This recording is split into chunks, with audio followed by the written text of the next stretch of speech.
গড় পড়ছিল দোকান আর কি, এটা কেমনে ভাবে পড়ছে আপনি কি জানা মতো কি শুনে আছেন?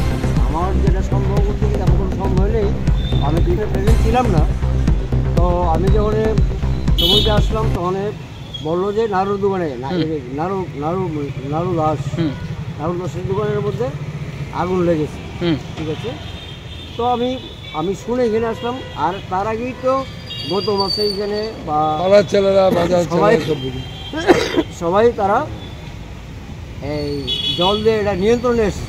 ঠিক আছে, তো এইবার নারুকে আমরা খবর দিলাম। পাট তো লন্ডন দোকানে মানে আগুন লেগে ওদের থেকে সরিয়েছিল, যেহেতু সবার সহায়তায় এটা আমরা নিয়ন্ত্রণে এসেছি।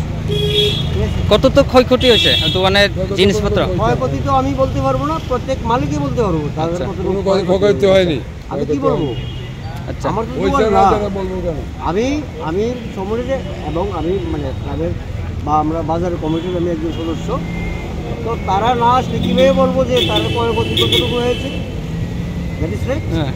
আর মালিক আয়া পাচ্ছেন স্পট যে এখনো আসলে নো প্রেজেন্ট। সম্ভবত ইলেকট্রিক ওনাকে আমরা এই ফোন করেছি, উনি আসছে।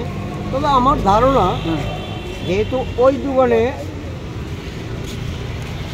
এই যে সাজে বিক্রি করে, হ্যাঁ সার বিক্রি হিটার বিক্রি করে, ইভেন এই যে পাটন দোকানের লন্ডি তার ইলেকট্রিক দিয়ে কিন্তু ইস্ত্রি চলে। তো হয়তো তবে আমার ধারণা যেটা ফার্স্ট টাইম এখান থেকে শুরু হয়েছে, তারপর তার দোকানে মানে সরিয়ে পড়ছিল। যদিও আমাদের সমনির বা আমাদের ব্যবসায়ীরা সতর্ক হয়ে যেহেতু নিয়ন্ত্রণে এসেছে, তাতে আমরা ভাগ্যবান। আচ্ছা, এই জায়গাটার নাম? বিজয় কুমার চৌমনি। আচ্ছা, আপনার নাম? বিধান কুমার দেব। ওকে।